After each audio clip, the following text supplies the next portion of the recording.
বাগুইহাটির যে বাঙালিয়ানায় এবার তৃতীয় বর্ষে বিধায়িকা অদিতি মুন্সির যদিও সেটি পরিচালনায়, কিন্তু মূল উদ্যোক্তা হচ্ছেন আমাদের 16 নম্বর ওয়ার্ডের প্রাক্তন যিনি পৌরপিতা তথা বর্তমান সচিব শ্রী সন্দীপ বাগুই, যাকে আমরা সকলে গোপালদা বলে চিনি। আমরা গোপালদার কাছে চলে যাচ্ছি।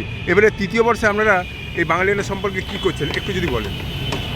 বাঙালিয়ানা দেখুন, গত বছরে যেভাবে আমরা সাড়া পেয়েছি, এই বছরে তাই আমরা আরও নতুনভাবে যে চিন্তাভাবনা আমাদের আছে, আমাদের এই বাঙালিয়ানার প্রোগ্রামের মধ্য দিয়ে আমরা তুলে ধরব এবং আগামী দিনে এর আকর্ষণ আরও বাড়াবার জন্য আমাদের নতুন চিন্তাভাবনা আমরা কাজে লাগাবো। এবং আমাদের বিধায়িকা অদিতি মুন্সি যেভাবে সহযোগিতা করছেন এবং বিভিন্ন শিল্পীর কণ্ঠে আমাদের এইখানে যে সঙ্গীত পরিবেশন করা হবে, সম্পূর্ণ দায়িত্বে আছেন আমাদের বিধায়িকা অদিতি মুন্সি। এবং এছাড়া আমরা তার পাশে থেকে আমরা তাকে সহযোগিতা করে এই বাঙালিয়ানাকে আরও আনন্দমুখর এবং মানুষের কাছে যাতে তুলে ধরতে পারি, তার আমাদের প্রচেষ্টা চলছে। গত বছর মঞ্চ যেটা তৈরি হয়েছিল, সেই মঞ্চটা এত বেশি লোকজন হয়েছিল যে মনে হয়েছিল মঞ্চটা একটু ছোট হয়ে গেছে। এবছর কি সেরকম কিছু বাড়ানো হচ্ছে? মঞ্চটা আমরা খোলা মঞ্চটা রাখতে চাইছি, চারিদিকে খোলা, যাতে হাওয়া বাতাস ঠিকমতো যাতায়াত করতে পারে।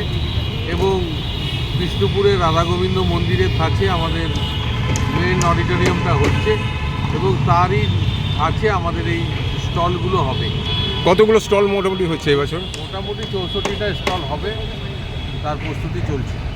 এবারে বিশিষ্টদের ভূমিকায় গত বছর যেমন দেখা গেছিলো যে ফিরহাদ হাকিম থেকে শুরু করে বিধানসভার মাননীয় অধ্যক্ষ সকলেই এসেছিলেন, মন্ত্রীরা এসেছিলেন। এবার কি সেরকম কিছু নিয়ে আসা হচ্ছে? দেখুন, উদ্বোধনে আমরা যেহেতু নির্বাচনের প্রক্রিয়া চলছে, কোড অফ কন্ডাক্ট চলছে, তার মধ্যে আমরা উদ্বোধনী অনুষ্ঠানে আমরা তাদেরকে আনতে পারবো না এবং অন্যান্য দিনে তারা অতিথি হিসাবে আমাদের মেলায় আসার জন্য আমাদের আহ্বান থাকবে। এমপিরা তো এই সময় তো ভোট নিয়ে তো খুব ব্যস্ত থাকবেন, এই সময় কি সময় দিতে পারবেন এখানে আসার ব্যাপারে? যে যেরকমভাবে সময় দেবে, আমাদের মেলা 7 দিন চলবে, তার মধ্যে যে যেরকমভাবে সময় দেবে আমরা সেই দিনই তাদেরকে আহ্বান জানাবো। আচ্ছা, উদ্বোধনীতে আপনারা কী কী ব্যবস্থা রেখেছেন করার জন্য? উদ্বোধনী আমাদের সাদামাটা যেরকম উদ্বোধন হয় বাঙালিয়ানার, যাতে আমাদের স্বেচ্ছাসেবকরা ধুতি পাঞ্জাবি এবং মহিলারা শাড়ি পরে আমাদের শঙ্কর ধ্বনির মধ্যে দিয়ে এবং বাঙালির যে ঐতিহ্য ঢাক, সেই ঢাকি এর মধ্যে দিয়ে, ঢাকির আওয়াজের মধ্যে দিয়ে আমাদের উদ্বোধনী অনুষ্ঠান শুরু হবে। ধন্যবাদ আপনাকে। বাগুইহাটির বাঙালিয়ানা এই মুহূর্তে পশ্চিমবাংলার অন্যতম একটি মেগা ইভেন্ট। এর মধ্যে পুরোপুরি বাঙালি সত্তা, যে বাঙালিত্ব হারিয়ে যেতে বসেছিল, রাজারহাট গোপালপুর বিধানসভার সম্মানীয়া বিধায়িকা অদিতি মুন্সির দৌলতে সেই বাঙালিয়ানা আবার ফিরে আসছে এবং এটি তৃতীয় বর্ষ। এই মুহূর্তে চলছে সেখানে এক বিরাট ব্যাপার, একটা রাজসযজ্ঞ। আমরা চলে যাব অন্যতম দুজন এর কাণ্ডারি। একজন হচ্ছেন 16 নম্বর ওয়ার্ডের প্রাক্তন যিনি পৌর পিতা তথা বর্তমান ওয়ার্ড সচিব সন্দীপ বাগুই, এবং অন্যজন অবশ্যই হচ্ছেন শ্রী পার্থ সরকার। আমি পার্থ সরকারের কাছে যাচ্ছি। পার্থবাবু, আপনি বলুন যে এইবারের এই যে তৃতীয় বর্ষের বাঙালিয়ানা, এই নিয়ে কীরকম আপনি লক্ষ্য করছেন উন্মাদনা মানুষের মধ্যে?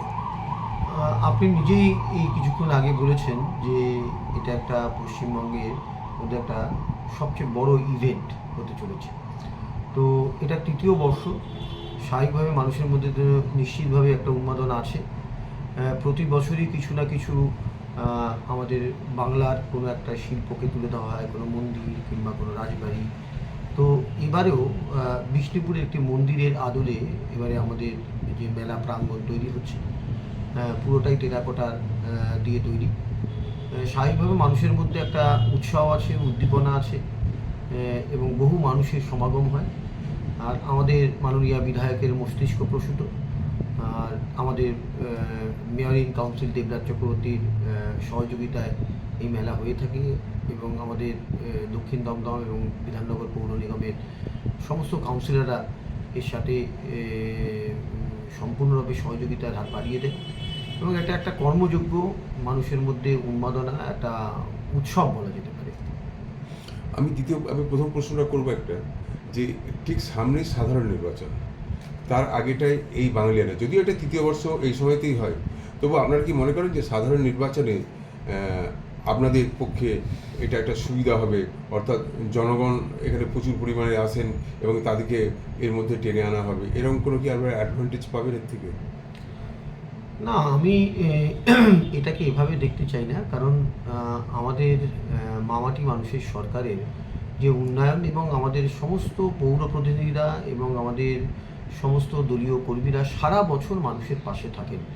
বিশেষ করে আমাদের বিধায়ক, আমাদের যিনি প্রিয় এমআইসি দেবরাজ চক্রবর্তী, তিনিও সারা বছর মানুষের সাথে থাকেন, মানুষের জন্য কাজ করবার চেষ্টা করেন এবং মানুষের যাতে সামগ্রিক উন্নয়ন হতে পারে, সরকারের সমস্ত উন্নয়নের যে কর্মসূচি সেগুলো ঘরে ঘরে পৌঁছে দেওয়া যায়, সেই জন্যে সর্বত্রভাবে তারা সচেষ্ট থাকেন। সেই জন্যে কোনো একটি ইভেন্ট বা কোনো একটি উৎসব শুধুমাত্র নিশ্চিতভাবে উৎসব তো একটা অন্যরকম বার্তা বয়ে আনেই, কিন্তু এটা একটা উৎসবই আমাদেরকে মাইলেজ দেবে এটা মনে করি। আমাদের সারা বছরের যে কর্মসূচি, সারা বছর যে মানুষের পাশে থাকা, এটাই আমাদেরকে ডিভিডেন্ড দেয়।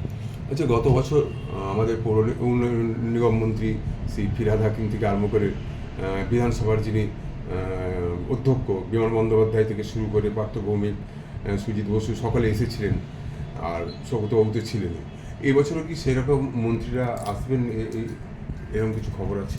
নিশ্চিতভাবে যাদেরকে আমন্ত্রণ জানা হবে তারা আসবেন। এটা পুরোটাই বিধায়ক দেখছেন এবং দেবরাজ দেখছেন। তো স্বাভাবিকভাবে সবারই একটা আকর্ষণ থাকে এবারে বাঙালিয়ারা কেমন হচ্ছে, তো সেই দিক থেকে নিশ্চিতভাবে সমস্ত অতিথিরা আসবেন। আচ্ছা, গত বছর একটা বিতর্ক হয়েছিল, যদিও বিতর্কটা শেষ পর্যন্ত ধোপে টেকেনি, যে 44 বাস স্ট্যান্ডে এই যে বাঙালিয়ানাটা হয়, সেখানে দেখা যায় যে বাসগুলোকে সরিয়ে দিয়ে ভিআইপি রোডে নিয়ে যাওয়া হচ্ছে। এতে অনেকে মনে করেছিল যে যানজট হবে। এইরকম তো আবার এই বছর সরানো হচ্ছে, এরকম কি আবার কোনো আশঙ্কা কিছু হতে পারে যে যানজটের সৃষ্টি হতে পারে বলে মনে হয় আপনার? এটা কিছু মানুষ আছে যারা বিরোধীরা আছেন, তারা হয়তো এটা প্রচার করেন, কিন্তু আমার তো মনে হয়, আপনি তো নিজেও জানেন, গত বছর তো মেলা হয়েছে, আবার ভিআইপি রোড দিয়ে বাসও চলাচল করেছে, বহু মানুষ এসছেন। প্রশাসন সচেষ্ট আছেন এবং ট্রাফিক যারা দায়িত্বে আছেন তারা সম্পূর্ণভাবে সেটা দেখছেন। নিশ্চিতভাবে আমরা তো কখনো চাইবো না যে মানুষের অসুবিধা করে কোনো কিছু কাজ হোক। নিশ্চিতভাবে মানুষের যাতে কোনো অসুবিধা না হয়, আবার উৎসবটাও যেন মানুষ ভালোভাবে উপভোগ করতে পারে, মেলা যাতে ভালোভাবে উপভোগ করতে পারে, সেদিকে সব দিকটাই বিধায়ক এবং আমাদের যারা অন্যান্য কর্মকর্তারা আছেন, যারা পৌর প্রতিনিধি আছেন, দেবরাজ আছে, তারা সবাই এই বিষয়টা সচেতন।